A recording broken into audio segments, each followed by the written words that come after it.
Alright, welcome to SouFLoTV again, everybody. It's your host with the most. Today we come to talk about XTREME. When I say XTREME, who? Me say, oh mate, what if I change my accent, right? And started to talk British? Would they put me on a British show? But this little white boy, I change up theme accent and start talk like Jamaican, and suddenly he's supposed to be one of the hottest thing in a dancehall music. This is what we come to look into today. This brother here name is XTREME. He's from Nottingham, United Kingdom. Now, let me say this first. I don't want to put the artist like fling him under the bus or anything. Big up to XTREME because you're extremely talented. I'll give you that much. XTREME, you are extremely talented. The people that sent the thing come get SouFLoTV a long time ago, but I didn't want to friggin' do it because we're going to explain that today. Let's talk about this. Here we go. Alright, so I'm going to talk about... Today we're going to debunk the whole out of many one people because I, SouFLoTV, I'm very well aware that the guard dogs for the slave masters plantation are very well trained. As in the Willie Lynch theory, they have been programmed this way and they will be that way for generations to come because they will teach it to their children and their children will teach it to their children. So the slave masters plantation is very well protected. That is the reason why when you say anything that has to do with burning a fire on all the systems that are put in place to hold black people in a certain way, you get 1 million black people that are quick to tell you about suck out your mother. You got 1 million black people that are quick to tell you about shut the hell up and all this other stuff. They are quick to come to the defense of the man that look like their Jesus, them white Jesus then. Right? So here's what we're going to talk about today. Today we're going to debunk the whole out of many one people myth. Let's start with that first. Did you know that in Jamaica, right? Jamaica was one of, if not the only Caribbean island where Africans were brought in as slaves to work the sugarcane plantation and to specifically be broken into slavery. So the most rebellious slaves were sent to Jamaica specifically. Jamaica was known as the place where you would go to go through hell if you got them lashes, wah, and you said, oh, my name is Kunta, wah, and you said Kunta, and they said, no, bitch, your name is Toby, and you said, no, Kunta, I will not give up my African name, my name is Kunta. They will whip you until you said Toby. For the ones that could take a beating till their skin fell off or until they died, and they refused to accept the Toby, they were shackled, chained, and sent off to Jamaica to be broken. Whether it's through the buck-breaking system, where the white man used to rape the black slaves, men and women, rape a man in front of his children and his woman, these kinds of things. Or put him out in the fields naked for him to work the sugarcane plantations. It's swampy out there, there's snakes running around, all these kinds of other stuff. Just under the hot sun, working 18, 19 hours a day, 20 hours a day, being fed nothing but pig belly, scrappings, which they call in America chitlins, right? And these kinds of treatment.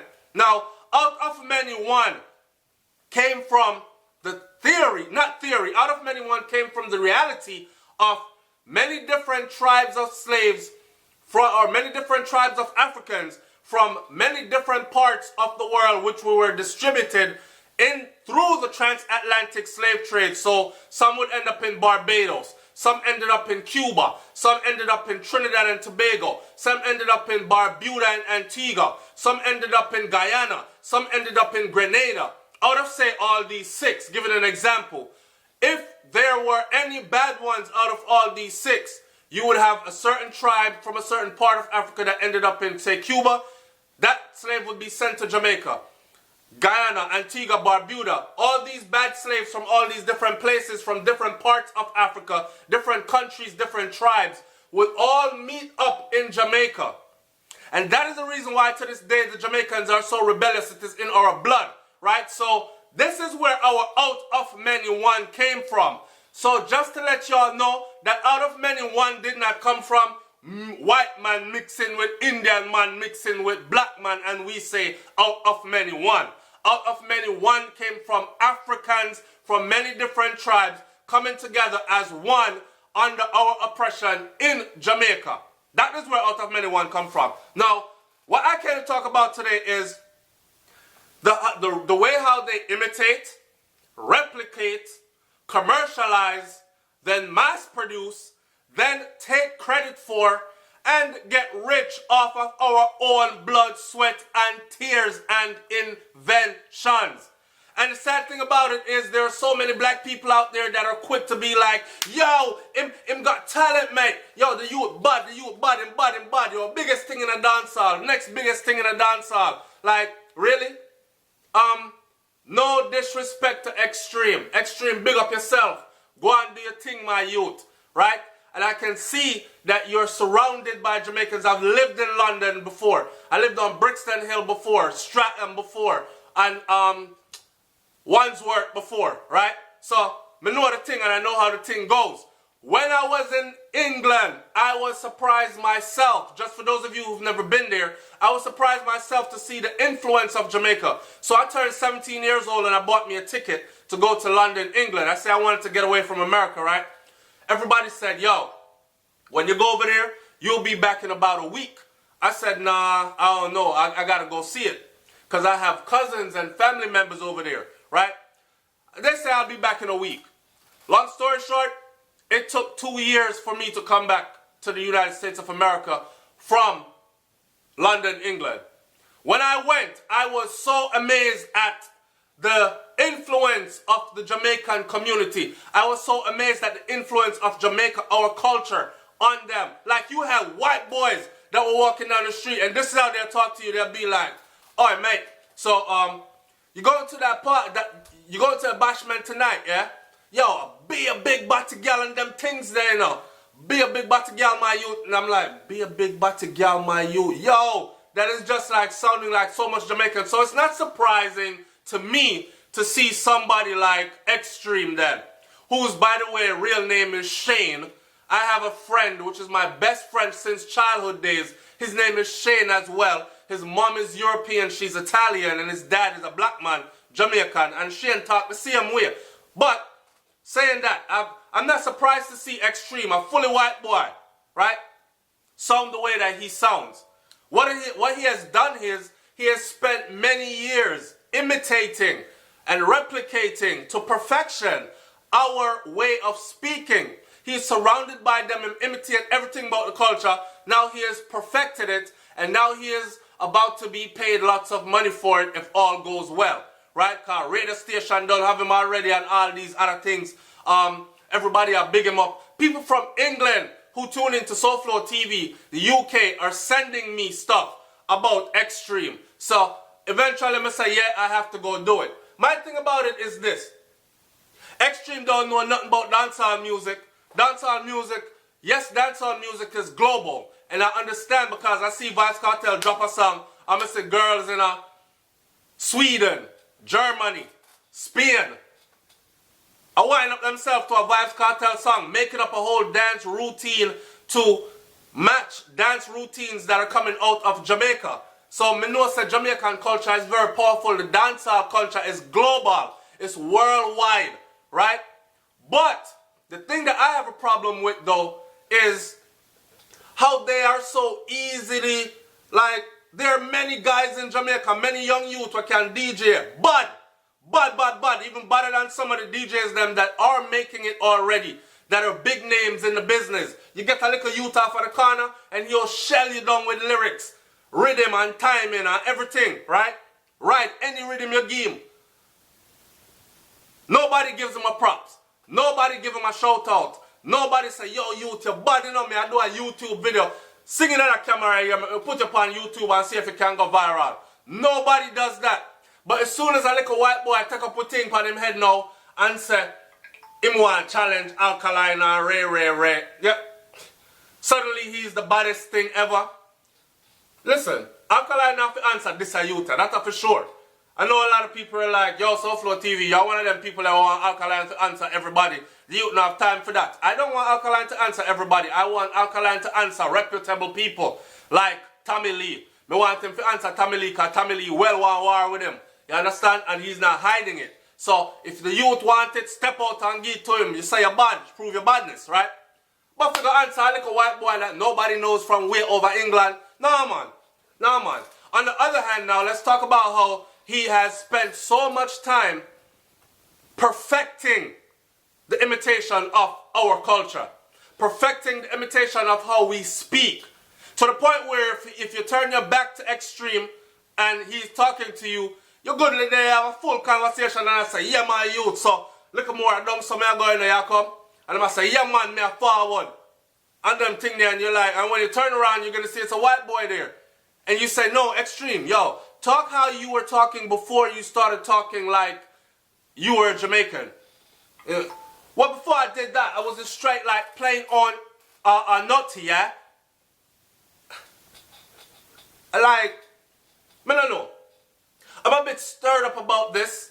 I'm a bit stirred up about this because this has been done to us from the beginning of friggin' our contact with Europeans then. This has been done to us. This what? This stealing of our culture, this replicating of our culture. The funny thing is, they make the most money out of our own stuff.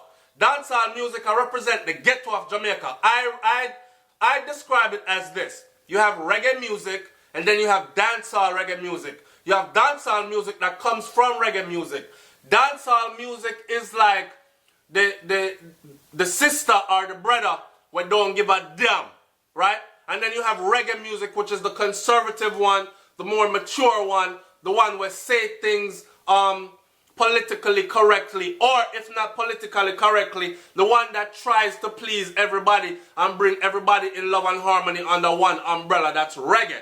Then you have dancehall music now where we tell you about go suck out your mother, and if you don't want to hear bad word, don't come over yasso. Some dancehall songs are so brash, me not even want to listen to them, because my meditation, me don't want it in there, right? But that's dancehall music. It a come from the ghetto. It a come from the place which part people education is limited, opportunity limited, poverty rampant, drugs and guns rampant and in abundance. And that's a dancehall a come from, and a that's a dancehall represent. So to see it go all around the world, yes, a big deal for it. But to see somebody put a white face on it, it's just like watching, say, Eminem the rapper. The white boy. When I was growing up, Eminem was out, right? I used to specifically remember white parents saying that's nigger music and they won't have their children listen to it. Until a white boy started rapping, then we got a little bit older, and then the same white kids were riding around talking about they listen to rap music. Well, who's your favorite rapper? You would ask them and they would tell you it's Eminem. A white boy just like themselves. You'll be like, damn, but there are many other rappers out there that was rapping way before Eminem. I don't listen to them. I listen to Eminem. Why? Because he's white just like they are. And then, because they white people are the ones that buy records. I wouldn't be surprised if Extreme actually put out an album on top Billboard in the reggae dancehall, in the reggae Billboard sector. I would not be surprised because white people buy albums. White people support their artists. So if you have Billboard which goes off sales and numbers, then this youth put it out. It's just like Joss Stone got named Reggae Album of the Year. And you ask the average Jamaican, yo, you ever listen to a Joss Stone song? Bad reggae artist, you know, or she have a bad reggae song, you know. The majority of them will be like, Josh, who? Who the f... How name so? Man, tell me about some Berry Salmon here, man, and tell me about some Sizzler. Tell me about some Junior Kelly. If y'all gonna tell me about if love's so nice, tell me about them thing then. Tell me about no Joss Stone. I don't know nobody named so. It's the same thing that's happening here. And again, Extreme are doing thing, and I'm not saying I'm sending shots at the artist. I'm just making Extreme and the people them around him know. And for those of you who are caught up in this whirlwind of worshiping white people every time they perfect the imitation of black art, I'm just letting y'all know that they usually imitate it, replicate it, commercialize it, mass produce it, and take credit for it and get rich off of it while we sit down there still struggling even though we are the inventors of it. Big up to Extreme same way now. And again, I'm going to close this video up by saying, very talented youth. I'm just not really into the hype of this whole white face on dancehall, knowing where dancehall come from for me and the history of dancehall, right? So big up to everybody out there that's watching SouFLoTV. I want y'all to like, comment, share, and subscribe if you've never done that before. I want you to leave your comment in the comment section below. I want you to think about what I said about the whole out of many one before you try to use that as an answer. And again, no hate, no love lost. Big up to Extreme. Go and do your thing, my youth. Just give credit where credit is due. Let the world know that you are imitating something that you are not of. You don't fully understand dancehall culture.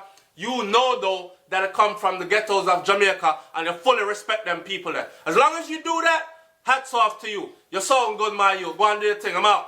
Peace. Hello, Extreme. How you doing? Good morning to all them people, you know. This is amazing. I woke up this morning hoping that I would find you, and somehow in the space of about 30 minutes we have found you. Have you been getting a lot of attention from this video that has gone viral in the last few days? Yeah, man, holy attention, man. Everybody loves the video, isn't it? Because you don't look like you sound. We've developed the analogy that it's like a cat barking or a dog meowing, because you don't look like your voice. Do you get that a lot? That's a good thing about it, because it's the element of surprise, you know? That's what I'm saying. Your Jamaican accent is very on point. What do you usually sound like when you're not Extreme? No, man, me's always Extreme, man. Me not really talk English. I be a Jamaican, me talk. 24/7? Even to my mother and my sister, then everybody will know me as straight Jamaican. What's your real name, though? Shane. Shane. I love that your real name is Shane. And are you from Birmingham, Shane? No, you know say Nottingham, my born still. Nottingham? Yeah, but I grew up in a Birmingham from me about 3 or 4. I left Nottingham and come to Birmingham when I was a little picnic. This is incredible. So when did you first start performing like dancehall music? Well, from me was quite a young age still, because me I talk like Jamaican from me about 6, I go 7, I start talk patois. And I grew up around here all my life, so I kind of had to dance from a little youth still, but I never really get in it till I reach about 15, 16, and I start write music, and then I start perform about a year and a half ago. Because you sound like you eat rice and peas every day. Like we eat rice and peas every day. Every day, curry goat every day, sorrel every night.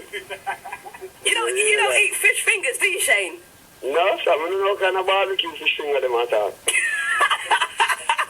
Alright, we have to actually get you in the studio. I've been speaking to Shawnee B, and he's trying to get you on the show this Thursday. Are you up for it? Yeah, man, anytime I know I'm rolling for the show, man, enough love and respect for one extra, and Shawnee B, you don't know. Alright, we're going to get you on. Can we quickly hear from Shane? I just want to hear what you sounded like before you started talking patois. Well, before I started speaking patois, I sounded like a full-on brummie, didn't I? Yes, Extreme! We're getting you on, alright? We'll see you soon. Alright, then.